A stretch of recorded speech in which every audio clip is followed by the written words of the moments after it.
אז אנחנו בשיעור הראשון, ופה. והיום אנחנו נדבר על 3 דברים שאנחנו חייבות. למה בכלל להשקיע? על מרוץ העכברות, הידוע כמרוץ העכברים. נדבר על מיתוסים על שוק ההון, ולמה הפנסיה שלנו בסכנה, ובעיקר פנסיה של נשים. אז לפני שאנחנו צוללות 3 דברים מרכזיים. הם נכונים אגב, גם להשקעות בשוק ההון, אבל גם לכל תחום השקעות שהוא. 3 דברים שאנחנו צריכות בעצם. הראשון זה כסף, כן?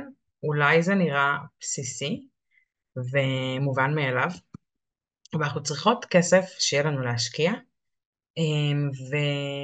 ולא כסף שאנחנו צריכות אותו באופן מיידי לאיזשהו שימוש כלשהו, אוקיי? זאת אומרת, אנחנו צריכות סכום כסף שאנחנו יודעות שאנחנו יכולות להסתדר בלעדיו כרגע, או לפחות לתקופה הקרובה. והתקופה הקרובה זה משתנה מאחת לאחת לפי טווח ההשקעה שלה, אבל כסף שאם חס וחלילה קורה משהו בשוק ההון, או בתחום ההשקעה שאת משקיעה, כן, אנחנו מדברות אבל על שוק ההון כרגע, אז את עדיין תוכלי להסתדר. אנחנו נדבר בהמשך על איך אנחנו מתמודדות עם סיכונים כאלה, אבל אנחנו נתחיל מכסף שאנחנו לא משתמשות בו בשוטף שלנו. וכמובן, אם יש כסף ששוכב לנו בבנק, או מתחת לבלטות, זה גם בסדר, אז יש סיכוי שזה כסף שאנחנו לא צריכות לשוטף. ואני אגיד שלרובנו היום יש כסף. לרובנו יש קרנות פנסיה, קרנות השתלמות, ובעצם מכשירים פיננסיים שהכסף שלנו נמצא בהם, ואנחנו יכולות לנתב את הכספים האלה למקום שנכון לנו.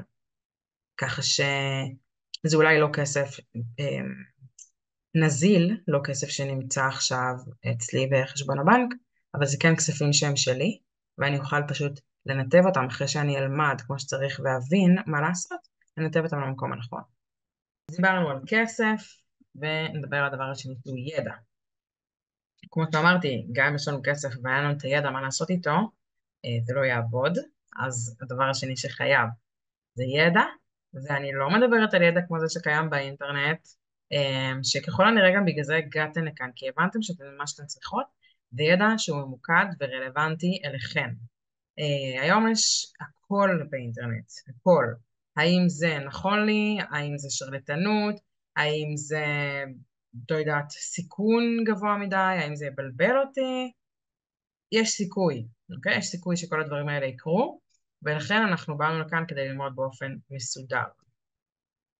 והדבר השלישי, שהוא מאוד מאוד חשוב בעיניי, זה התנסויות.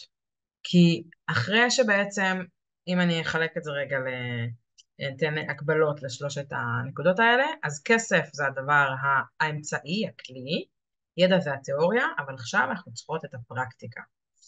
ובפרקטיקה בעצם זה התנסויות, ושימו לב, גם אם זה כולל לעשות טעויות, אוקיי? ככה אנחנו לומדות. לעשות טעויות זה אולי להשקיע במסלול הלא נכון, או בדבר הלא נכון, ולבחור מכשיר כזה ולא מכשיר אחר, וזה בסדר. זה בסדר לעשות את הטעויות האלה, ככה אנחנו לומדות, וזה הגיוני ולגיטימי, כמו מכל דבר שלומדים מתוך התנסות. ככל שתעשו יותר בפרקטיקה, ככה יהיה לכם, פשוט תבינו יותר בתחום הזה.